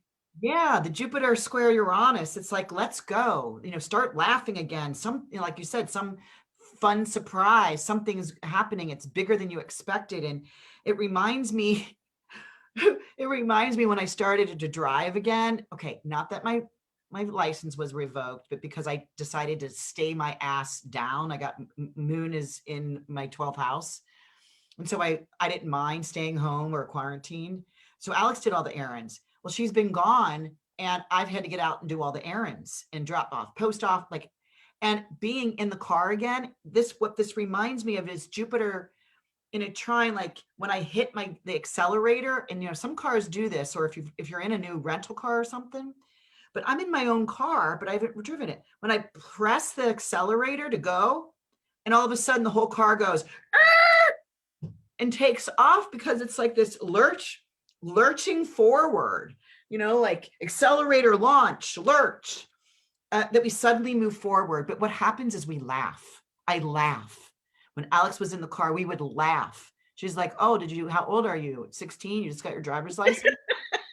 But it kind of reminds me of that like getting pushed forward, but you did it yourself. Mm-hmm. Well, check your motor mounts too, Sandy. Okay. All right, Susan, I'll do that. So we have 2 orbit necklaces to raffle up. 2 orbits of your choice. These are $30 value, and you get to choose it. They're all on my website. And the 2 winners are, drum roll. Okay. Oh, See? Number 180, Elizabeth Barbour. Hi, Elizabeth. Yeah, you win one. And number 55, Linda Miniker. Hi, Linda. Well, I'll just put this with your package. You each won an orbit necklace of your choice. So go on and pick it, and Alex gives you a certificate number and you get it for free. All right, moving on. January 19, Sun moves into Aquarius. Yay. Yeah. Sun in Aquarius, Sun is in detriment, meaning Sun rules Leo. So the opposite of Leo is Aquarius. So, it goes here for 30 days every month, but it feels left out. So this time though, the Sun is on a new playground with Saturn and Jupiter.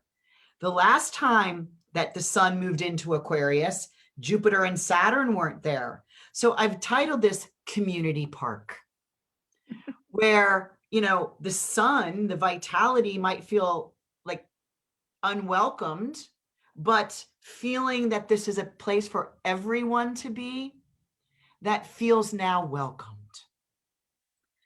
But I see it because it's in detriment as still being on the side of the playground. Okay. Kind of feeling odd, like I don't really belong here. Mm-hmm. Will somebody please come grab me and pull me into the Ring Around a Rosie game? Yeah. No, but that's exactly what it is. It's like, oh, but this time, really, and let's think about this. How many years has it been? 12 years since Sun was in Aquarius, that Jupiter was there. So Jupiter's like, yeah, come on, we invited you. We sent you an email. We invited you.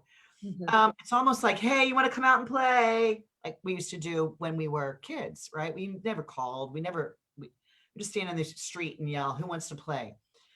That's kind of what it reminds me of. But this time Saturn's there that says, hey, well, let's pick sides, and here's the ball, and here are the rules, and let's play dodgeball. And so there's like a winner in the game, and Saturn hasn't been in Aquarius for 29 years. So this is a new playground. Yeah. Mm-hmm. Yeah. That's the entire time that the Sun is in Aquarius. So. Yeah. And actually, this next one, Alex, if you want to throw up the chart, what we're going to try and do, if this works, is to introduce one chart. And remember, this is, I know, 2 hours long today. It's a little bit long. I know some of you had to go, but you can always catch it because it's recorded. But going forward, our time together will be 1 hour. But I do want to introduce a chart to each talk. And this one I chose for January, and this is a big day. Now, Alex is going to circle the Mars-Uranus conjunction. This is January 20th. I marked it for 12 noon, Washington, D.C. This is Inauguration Day. Susan, take it away. We are not alone in the astrological community for having concern about this chart. And it's because of what you see here.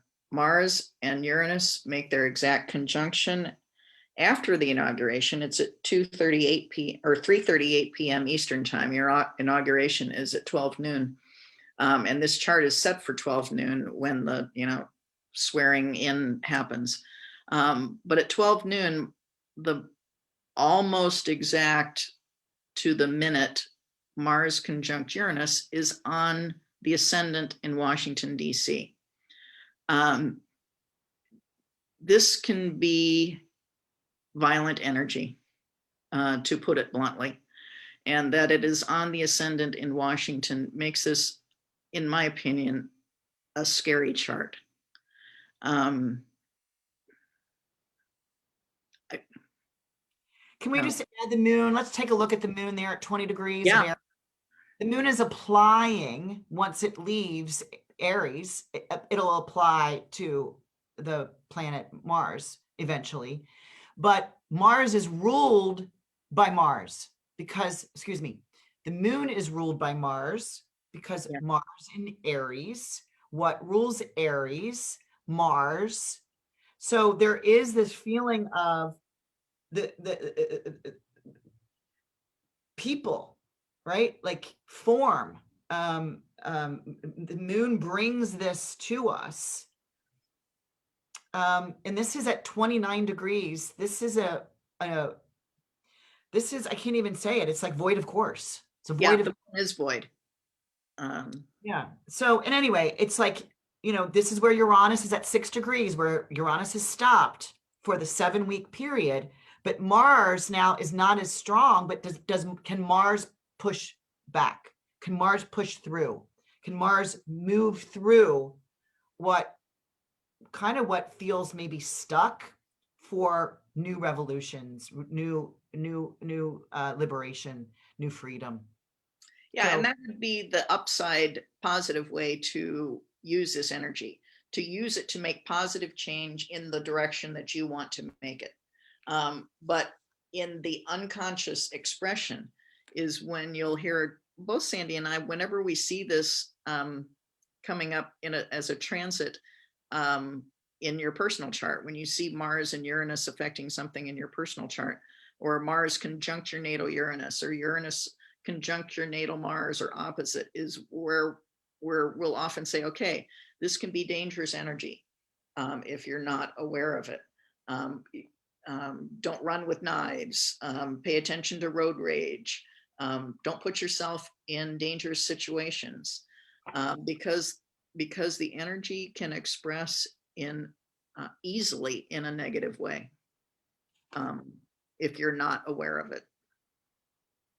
and let me just bring it to anyone whose birthday is April 27th. This is April 27th. Now, I know this doesn't say it on the chart. April 27th holds the sun sign of 6 degrees of Taurus.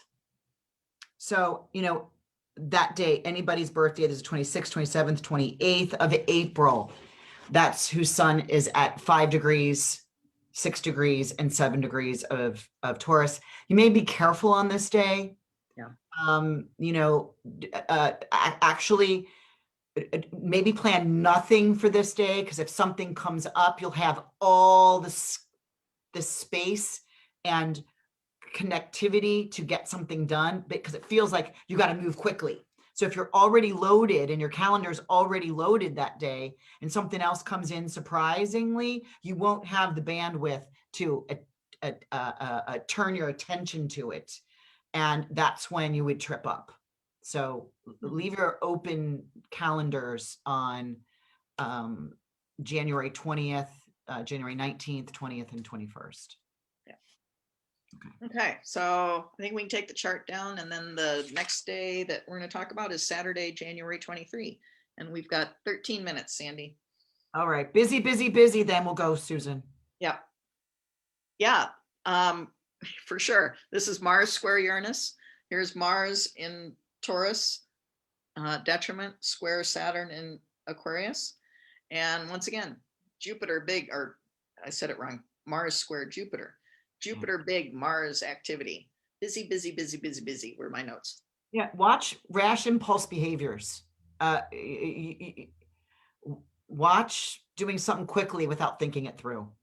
A little bit later, we have the Venus in a sextile to Neptune. Calgon, take me away. Please, remember, as far as possible. And really what you could do, like I just did, I went and lived in my daughter's bedroom, it's a beautiful bedroom. I mean, some of you saw it, I took pictures of it, but it's kind of like, see if you can get away from reality and being sober. How about that? Yeah. Being sober. Yeah.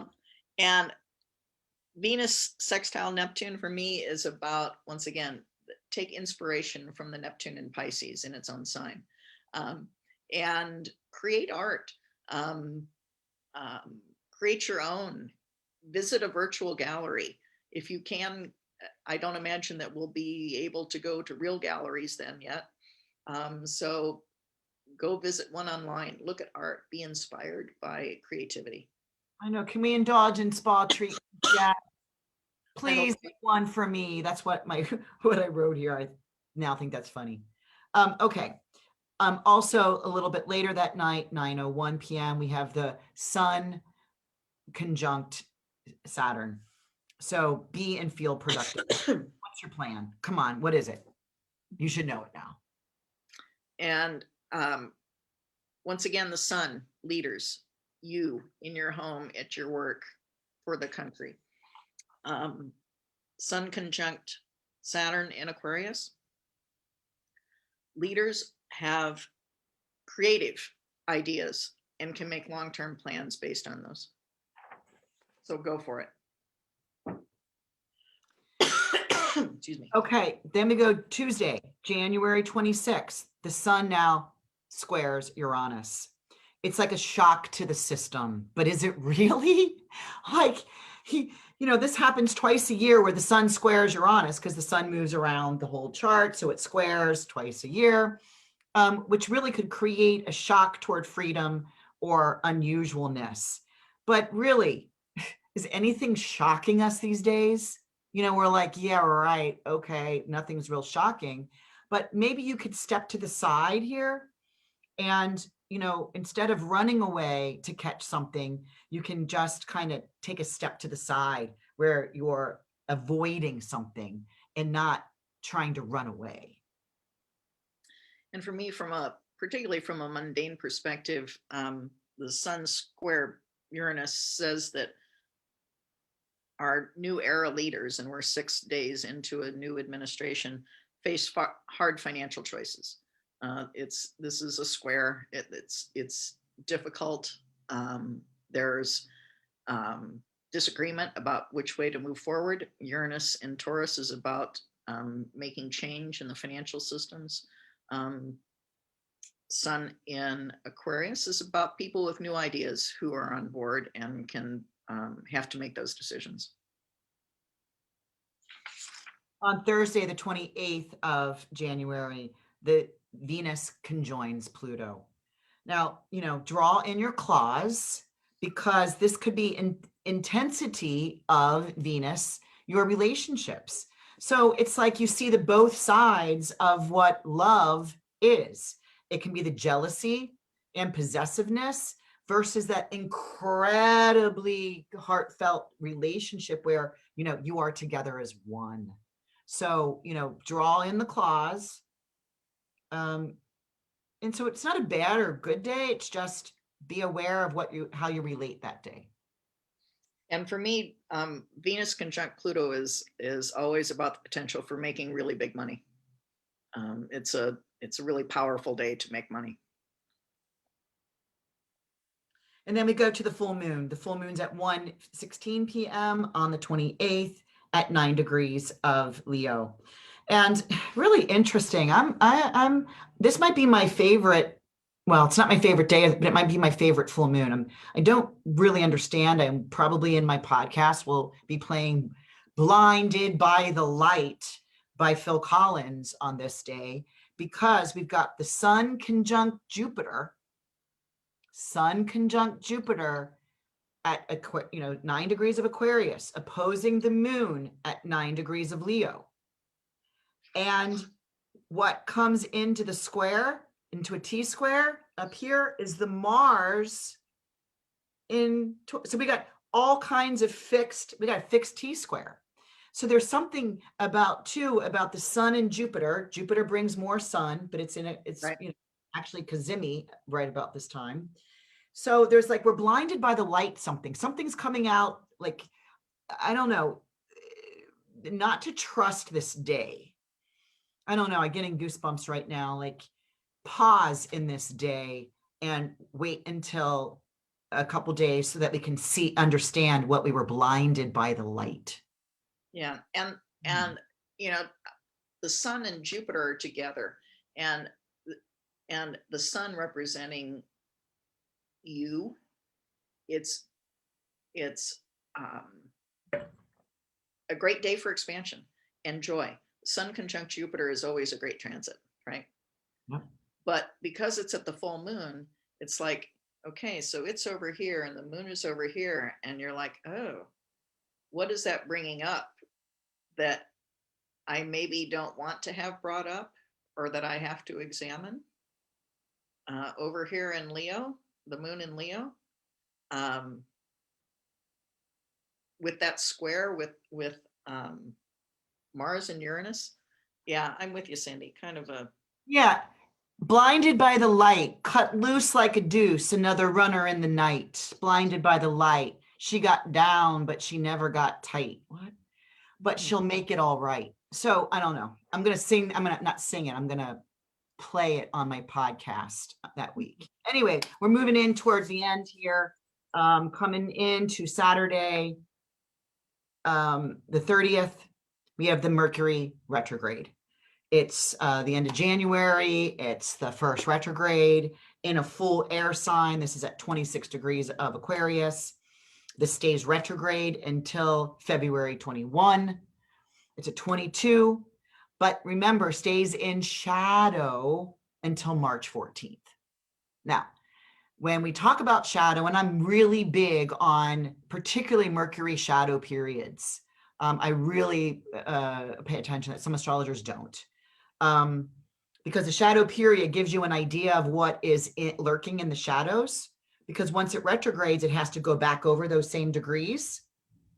So paying attention to what's coming in here, then hits retrograde, goes back, going to go over and reconnect with all those, starts moving forward, reconnects again to all those shadow degrees. Mm-hmm. And at some point, and this will be March 14th, moves into new territory. So it's kind of like, okay, wrap up, done. Right? So anyway, we'll talk more about that, but what's yours? And mine is just to when Mercury is in retrograde in Aquarius, this is when you can go back and review all those brilliant ideas you've had since it entered the sign on January 8th. And so write them down, pay attention to them, sort them out when Mercury goes retrograde at the end of the month. And what was your favorite day in January? Well, I want to finish this one last thing. Okay. Because Mercury is going retrograde in the air trigon. The question I will bring up this entire 18 months, every time Mercury goes into a retrograde placement, will always be in air. The question to ask yourself, what are your habits, or what are my habits that I use to manage all my relationships? What habits? What are my tools? What are my behaviors? And that's what I need to pay attention to. That's what you need to pay attention to. Are you doing things that are of old? Because old needs to be new again. Yeah. Okay. So again, my favorite day, I said already, and you forgot it. Somebody will probably see it before I do. I said it was